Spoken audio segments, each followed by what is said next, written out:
Hi, everyone. Thanks for joining us. We're going to be holding these sessions every 2 weeks or so, really just to answer any questions that we see coming up a lot and kind of address any questions that you might have, and obviously to answer any questions that come up during the sessions, right? Because sometimes people ask a question and it prompts you to think of something else. Leanna's going to be joining us as well. She's there, and you can see her picture in the bottom or top screen, depending on your layout.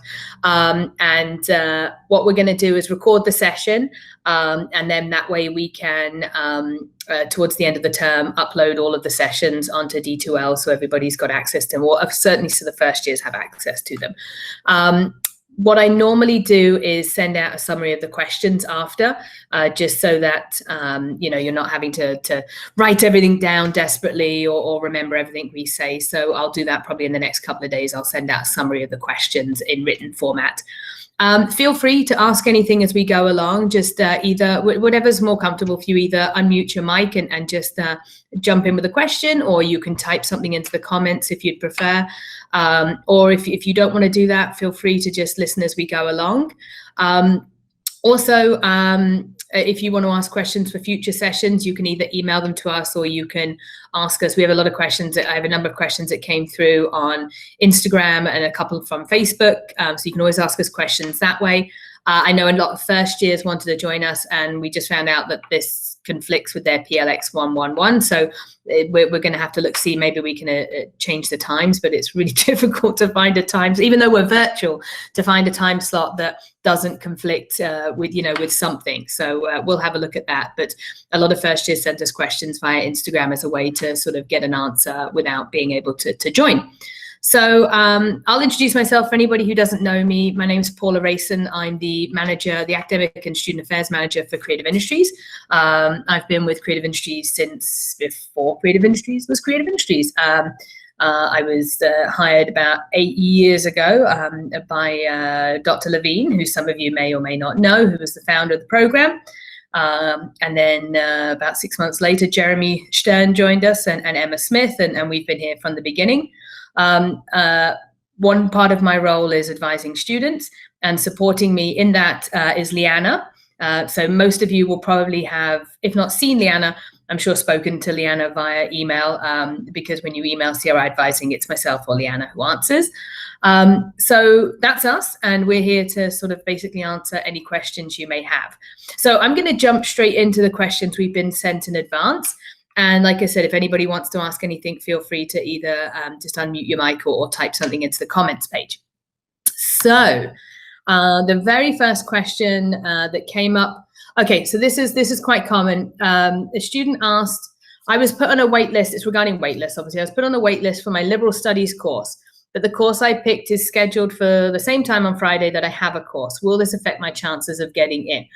Okay, so there's two things I see happen a lot on waitlists. Either a student adds themselves to a waitlist for a course they're already in, or they add themselves to a waitlist of a course that can't fit their timetable. So in this case, it's the latter that she's referring to. She's added herself to a course that, if she's successful getting into it, is going to be at the same time as something else in her timetable. Yes, that is going to cause her a problem. What will happen is she will progress up the wait list. If she becomes the next person in line, RAMS will go to add her and won't be able to, because there's nothing happening at that time. So what I would advise in that case is, you're told when you're on a wait list, you're told what position you are on that wait list. Waitlist can hold up to 20 people. If you're number 19, the chance of you getting into that course obviously is pretty slim, even if it's a big lecture. But if you're number 2 or 3, you only need a couple of people to drop the course before you're the next person in line. I would say to that student, stay in the course, unless you absolutely don't want that course that conflicts, in which case, why are you in it? But if there's a chance you want that course, stay in it until you move further up the list. Once you become sort of the next person in line, or maybe the penultimate person in line, then you might want to consider removing it. The risk is, obviously, you drop the thing on Friday and you never get off the wait list. Well, now you don't have that and you don't have that.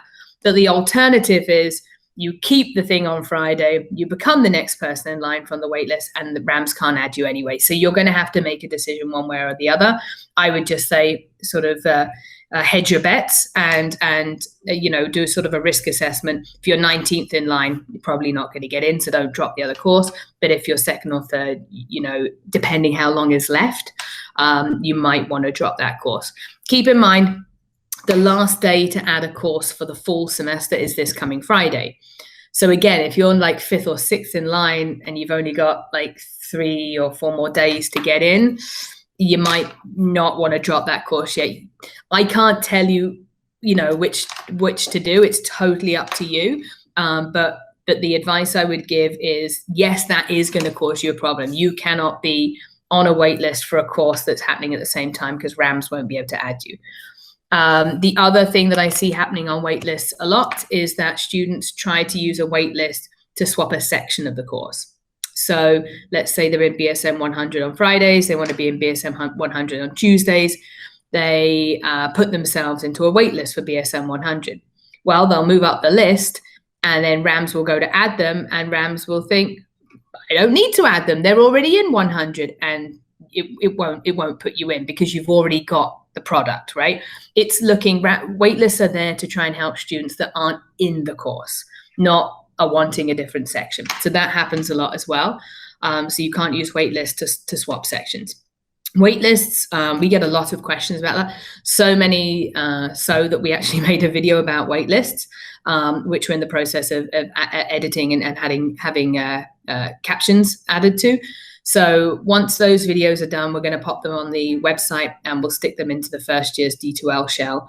But yeah, and obviously I'll send you out some waitlist answers, but we do get asked that a lot. So hopefully that answers, I don't know if the person's here, but hopefully that answers her question about waitlists. The next question came via Facebook. I want to know what the minimum course load is I can take in a semester. I think I heard it was 4 while staying full time, and what that would look like for future years so I could graduate on time. Okay, so there's a couple of questions in there. The first bit, let's address the full-time thing. It depends on it depends what it is you're trying to remain full-time for. Now, what I mean by that is if you need to be full-time because of OSAP reasons, let's say. So if you need to be full-time for OSAP reasons, typically you're considered full-time if you're in a 60% course load or more, which is 3 courses or more per term. If you're a student with a registered disability, 60% course load is 2 courses or more. So there's always a little bit of a difference there. However, if you need to be full-time for a renewable entrance scholarship, we get those a lot, those students need to be in 80% course load, so 4 courses or more. Then there's full-time for visa applications for international students. There's full-time for residents.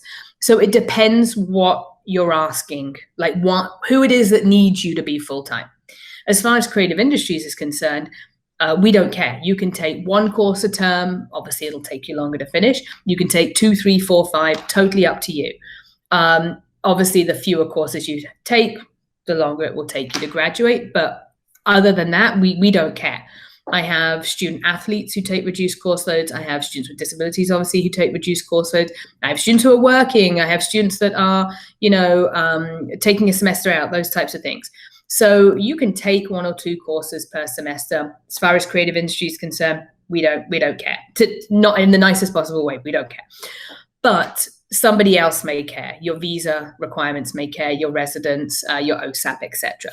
So always check with whoever it is that is asking you to be full-time, okay? So it will vary. There's no one answer. The only answer is that if you are a student with a registered disability, the requirement will always be slightly fewer courses. So just double check that. Okay, this question just came in via email about 5 minutes ago. I still don't fully understand what liberal studies courses are so much, and I've tried to look up online, but it's really confusing for me. What are liberal studies courses? Are these open electives? Okay, so the first answer is no. Liberal studies and open electives are 2 separate things, okay? And we'll come back to that in a minute. Liberal studies courses are required for all degrees in Canada. Some schools call them general education courses, some call them liberal studies, but they're all required. They are courses that have been decided by the university to have a written component. So there's normally papers in there, essays, written exams, things like that. They are designed kind of to give everybody a sort of base level of understanding in terms of sentence structure, grammar, and strong communication skills. So all universities in Canada require you to have them. So at Ryerson, your degrees require that you have 3 lower level liberal studies and 3 upper level liberal studies by the time you graduate. How do you know what is a liberal studies? Well, you look on, as flippant as this sounds, you look on the liberal studies table. If it's listed on the tables, and I'll send those links when I send the answers out, it counts basically. So you'll look to see, is my history 1, 2, 3 a liberal studies? You'll go to the lower level liberal studies table, you'll click on it. If it's listed there, it counts. If it doesn't, check the upper level liberal studies. If it's not on either of those tables, it's not a liberal studies. Now, it might be that that course is considered an open elective or a professionally related elective. Open electives, students don't typically, creative industry students don't typically start taking them until 3rd and 4th year. They are similar to liberal studies, except they will include subjects that don't require a written component. So something like economics, you'll find a lot more economics courses on the open elective table than you will the liberal studies, because they don't tend to have a written component. Whereas you might find history courses or psychology courses, some on the liberals, some on the open electives. So you have to check 2 separate tables. I will send you the links to all of those. And obviously, if you have follow-up questions, send us an email at CRI Advising, and we're more than happy to go through it again. But hopefully that makes sense. Does anybody, has this sort of prompted any questions? Does anybody want me to answer anything as we go? You know what? There are a couple of questions that have come in on the comments. Let's have a quick look at these. Okay, question 1. How do we receive the student card? That's a really good question. So I'm actually going to bring up the student card at Ryerson's called the One Card. And I'm going to go in because stuff is changing, as things develop with COVID, etc. So for incoming students that are required, so I don't know, I'm assuming you're a first year, but I don't know that you are. So I'm going to send you links to this. There are, you can access your online, you can access the One Card online. You have to submit a photo, and there's an application form, etc. If you are a current student, so not first year, you're already here, 2nd, 3rd, 4th, I'm going to have to check, and when I send out the answers, I'll answer this question in full. I don't know if you can. Now, the reason I say that is as a staff member, I have a One Card, same as yours, essentially, but it gives me access to all the buildings I'm eligible for access for, and in different hours and stuff like that. So end of last year, I lost my One Card. I didn't bother replacing it because 99 times out of 100, I don't need it. I have keys to get into the offices and my office, etc. The buildings are all open normally after about 7 in the morning. So even when I come in early, I just walk straight in. COVID happened. University shut down. I needed to go and get things from my office. I now can't get into the building because I don't have a One Card. I contacted them to see, can I submit a photo online, etc., and have a card mailed to me? And the answer is no. Like, you have to wait until, I don't know, we have a vaccine or something. I'm going to have to wait till COVID is over. So I can't access the buildings. So they were very clear when I double checked with them about a month or so ago that this was still the case. So that's why it's making me think that for continuing students, you may not be able to get your One Card right now. It might only be for new students. But I'm going to double check all of this. And when I send out the answers later today or tomorrow, under the One Card bit, I'll provide you with information on how you get your One Card and who's eligible to get their One Card right now. But if you can get it, it's all done online. Question 2.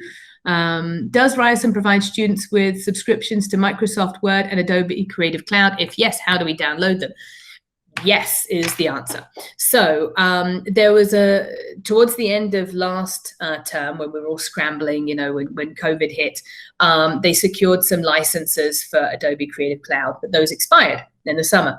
So the university spent most of the summer negotiating with Adobe to secure Creative Cloud licenses for all FCAD students. It might actually be all Ryerson students, but I know specifically about FCAD. And there was a lot of negotiation back and forth. I would assume Adobe wanted a lot of money. And about 2 weeks or so ago, the university finalized the deal. So all FCAD students do have remote access to Adobe Creative Cloud. I will put all of the links and information and the same for Microsoft questions and answers after, and send it out to you so you have all the links. I have been asked by students, how long do you have that for? The answer is I don't know. You'll certainly have it for the fall semester. My guess is that everything's case by case, right? We don't know yet what's going to happen for the winter semester. If the winter semester goes online, you know, the same way the fall did, I would assume that Ryerson and Adobe will have that negotiation for how much winter's going to cost and so forth. So right now you have it for the fall, and then who knows what's going to happen in the winter, then I'm sure the university will send an update. But my guess is that if it goes virtual for winter, they will secure those licenses for the winter as well.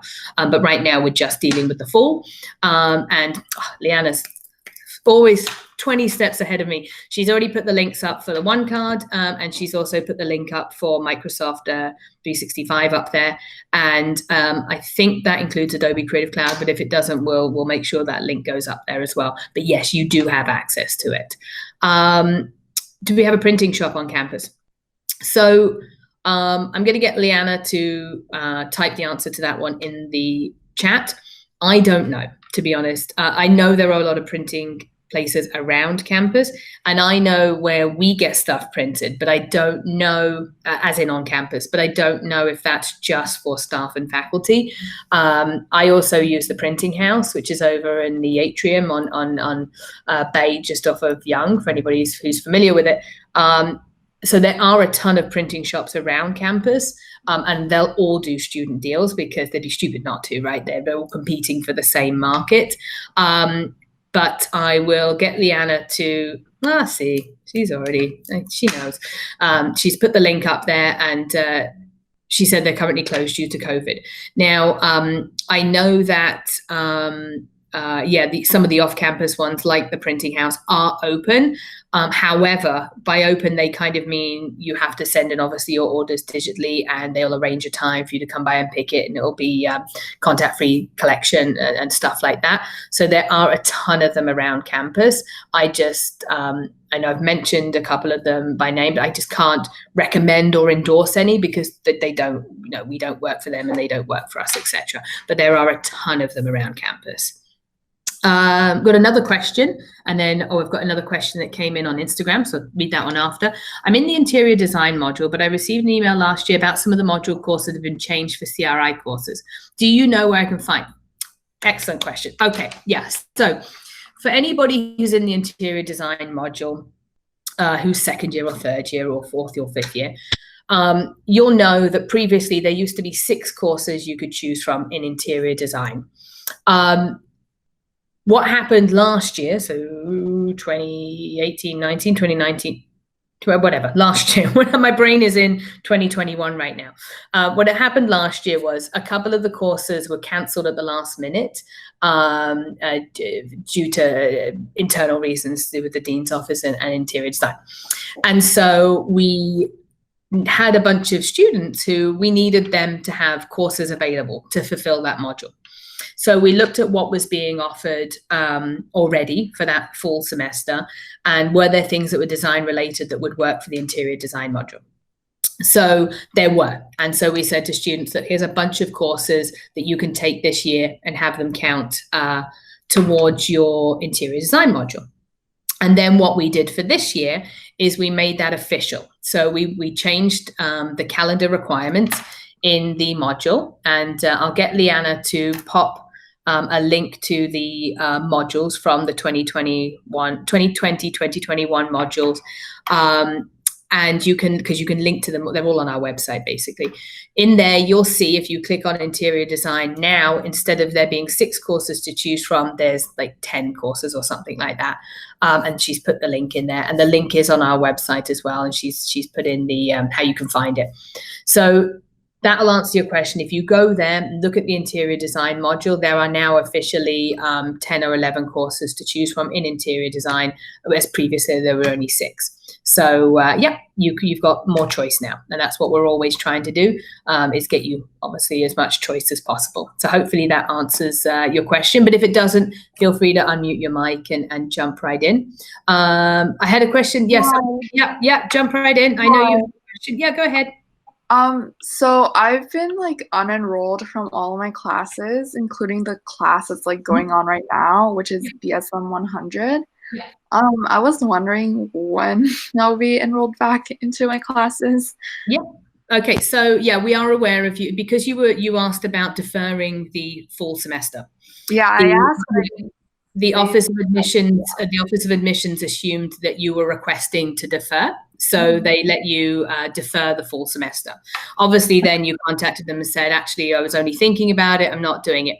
So because they had deferred you, you'd been de-enrolled from all your fall semester courses. So now what they're doing is classes are full. So they're now working with the university registrar to get you put back into the exact same courses you were in. But because a number of them are full, it's requiring the registrar's office having discussions with the people who own the courses, and the ones that are causing particular trouble are some TRSM courses, to get you back into the same sections that you were in, even though those courses are at capacity. So I had another conversation with somebody this morning about it. I know that I think you're already now back in like 3 or 4 of the courses you were already in. So it's going through. I was gonna drop one TRSM course anyway. So if you want me to email that. That would be great. Yeah, just respond back to. I will do that right now. Yeah, just because it might speed things up. Then it might be the only issue is the BSM 100. We got you back in. There was a CRI 520. We got you back in. There was a couple of other things. So then it should just be the one course, I think, that they're then struggling at. Yeah. They should get you in it in the next, I would guess, 24 hours. In the meantime, I don't know if it's impacted your access to the D2Ls. Yeah, it has. Yes, I'm not in any of my classes. Yeah, that's fair. So what I would just say is that there's no way to get it done any quicker. They are moving as quick as they can. There's a lot of pieces they have to adjust. I would be shocked if you weren't back in everything by Friday. And honestly, I think it'll happen before then, because now we've only got one piece and everything's moved quite quickly up until then. As soon as you're back in those, I would just send an email to the instructors for each one and just explain the situation. I was in your course. There was a mix-up with admissions. I was de-enrolled. I'm now back in. Would you mind just adding me to the D2L pages? The reason I say that is D2L is separate to RAMS, and the instructors manually add the students in. They obviously aren't there every day. Is there a new student? Is there a new student? So they normally do it like once or twice a week. And so it's just a way to just let the instructor know, oh, I should be looking out for this student. I'll add them now, because otherwise they may not add you until they do their next check, which might be Friday, might be Monday. So as soon as you're back in them, email those instructors and just say, look, I apologize. Would you mind just adding me back into the D2L so I can catch up on anything that was missed this week? But normally the first week yeah, go on. I'll email you the class that I was going to drop anyways. Yes, and make sure you copy Amanda on that email. She was the admissions person who is working with the registrar's office to try and get you back in. So let Amanda know and copy us in it just so that we know as well. But Amanda's from admissions, because she was the one that de-enrolled you, is the one having conversations with the registrar's office. So yeah, let her know because it'll speed things up, I think. Okay. All right. Thank you. No problem. Okay. Did we have any other questions pop in there? If not, okay. So I have another question that came in I think it was via Facebook. Let me just bring it up. So course intentions. Okay. So quick reminder for any student who hasn't taken part in course intentions, the deadline to do that is this coming Friday at like 11:59 p.m. Basically, you got to get them done before Saturday, essentially. So most of you know what course intentions are. For those who don't, it's kind of a unique thing to Ryerson. I've never experienced it at any of the universities I've either attended or worked at. Course intentions is basically you telling the university, this is what I plan to take next semester. It's kind of my wish list, like on Amazon, right? These are the products I'm thinking about buying, but I haven't purchased anything yet. So every term, you do your course intentions ahead of the upcoming term. So your last opportunity to do them now for the winter is this Friday. After that, you cannot do your course intentions. You would have to just add your courses during the open enrollment period. So you always want to make sure you do your course intentions. It gives you the best possible chance of getting the courses you want. It's not guaranteed. It's just a wish list. You might then go to purchase those products and something's sold out, right? It's just what you want. It's not official yet. That said, it's not a perfect system, but it is a lot better than the alternative.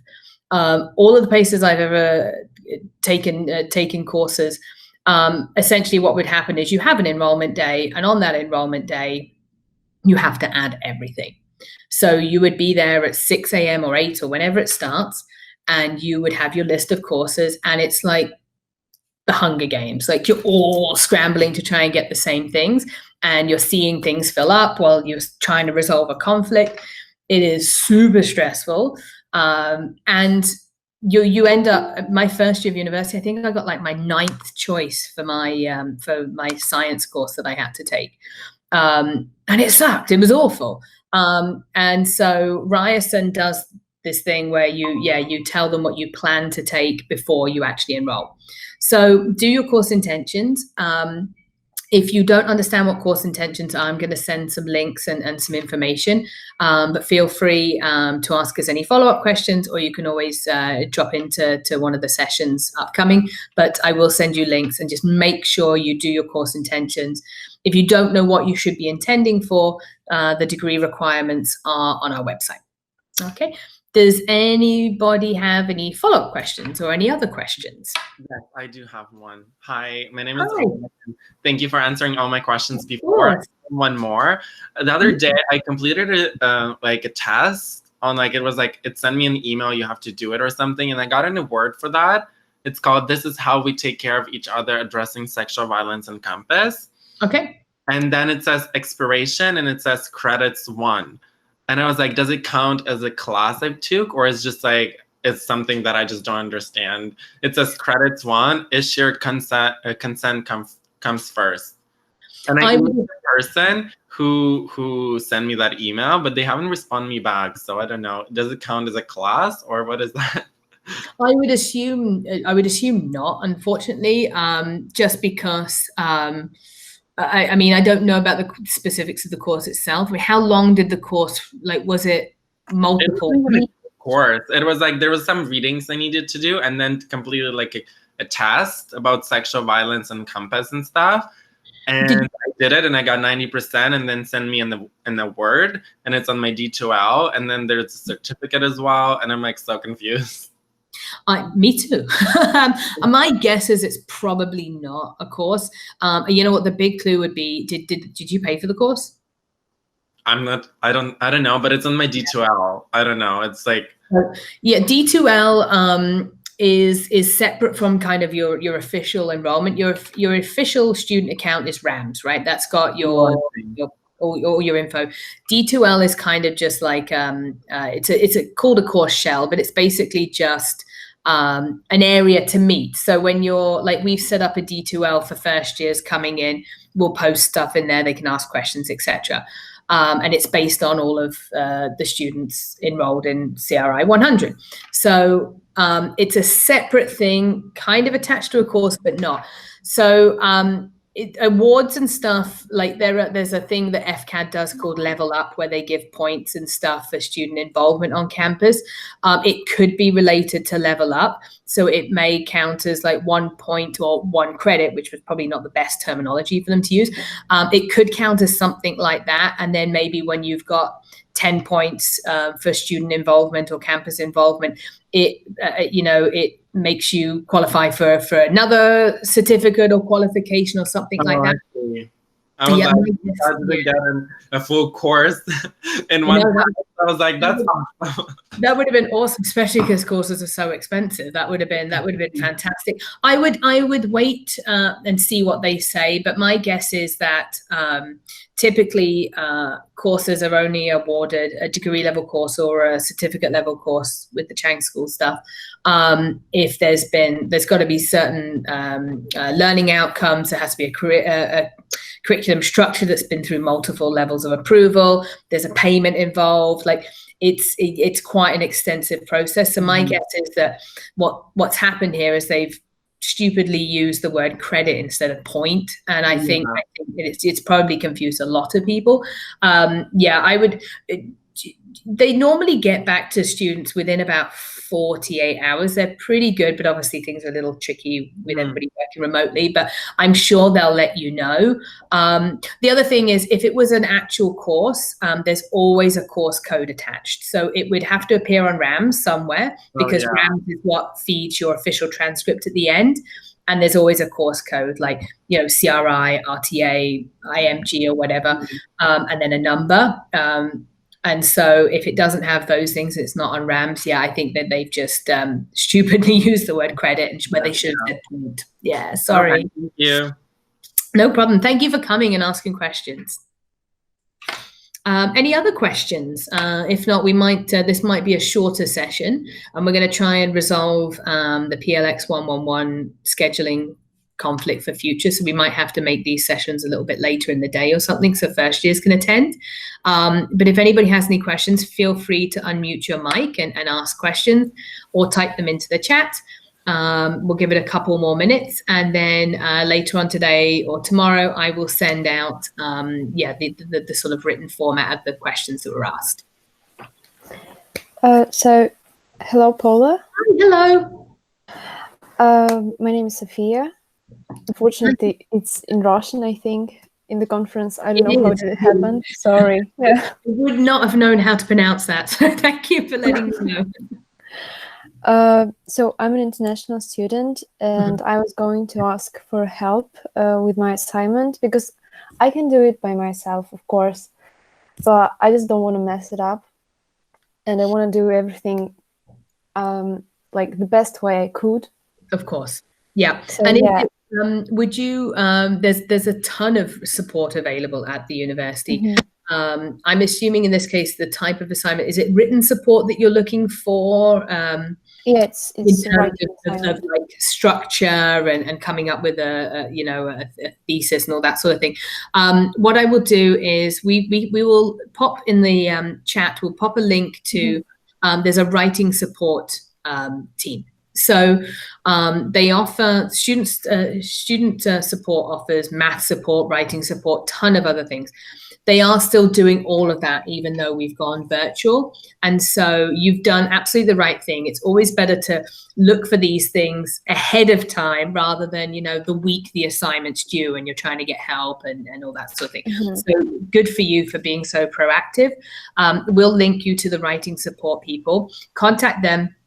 Explain, the type of support you're looking for.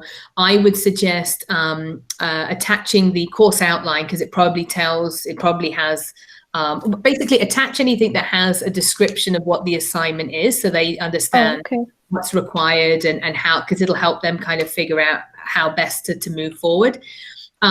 They will probably get back to you in about 24 hours. They're very, very quick. Give them a little bit longer, obviously, if they don't, because we're all working remotely. And then if you don't have any luck there, send us an email, send us a follow-up email, or contact your instructor, either one.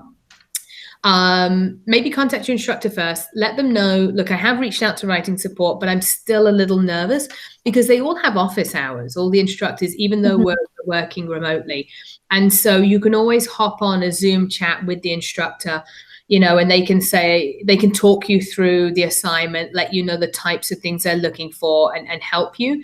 If you still then are like, oh, I don't know about this, I'm not sure, let us know and we'll see if we can find, other support structures to help you. But I think the writing support people will be the right people to go to. And if they're not, chat to the instructor next, and then do let us know, because you're doing everything right and I want to make sure you get the support that you need. And Leanna's actually popped in the link down there to student learning support, and there you can book a virtual appointment with them for writing support. But if you don't get the support you need, let us know, and then we can try and help you kind of navigate getting that support, because I want to make sure that you have it, because you're being so proactive. Mm-hmm. Okay. Okay. Just because the thing is, I have already written to. I sent an email this Sunday evening. I think I sent an email to International Student Learning Support or something like that. Yeah, and I haven't got the answer yet. That might be. Was it the learning support people, or was it I know there's lots of departments, it gets really confusing. Was it Ryerson International? Because I know all international students have access to like international student advisors through Ryerson International, but they are more there to help with things like questions about visa applications, residency status, yes. that type of thing. Whereas this is a unit dedicated just to student academic support. And in this particular case, there's a unit that just works on writing support. So it employs people who a lot of the time they've taught various courses and things like that. So they're there just to help with writing support in terms of assignments and essays and projects and things like that. So I would look to see who you emailed, but my guess is that was probably somebody from Ryerson International, and wait and see what they say as well. But I wouldn't hold off. I would still contact writing support, because I think they're the specific people that you should chat to. Okay. And let us know in sort of a week or so if you're like, they were great, but I'm still not quite sure, not getting the support I need, because then we can have a conversation with the instructor and see what they would suggest, and try and get you some support in some other ways. Okay. Thank you for joining us. And if you have any other questions, let us know. Okay. So we'll give everybody a couple of minutes, but if you don't have any other questions, feel free to leave or stay, or totally up to you. But I will send out a summary of these questions after. Thank you all for joining us and for asking your questions, because oftentimes when you ask a question, it helps another student, right? Because they may not even know that they needed to know that information. So we do thank everyone for coming by and asking questions. We're going to hold these sessions every 2 weeks throughout the fall semester. So, you're not compelled to come to anything. Come to some of them, come to all of them, totally up to you. But if you are around, we would say, join us and feel free to ask any questions you have. And it's hopefully another way for you to still feel connected, even though we're still working virtually. I know it makes me feel connected, even though I'm working virtually. So thank you all for coming, and we'll send out the questions in the next, probably next day or so. Thanks everybody, and hopefully we'll see you again in a couple of weeks' time.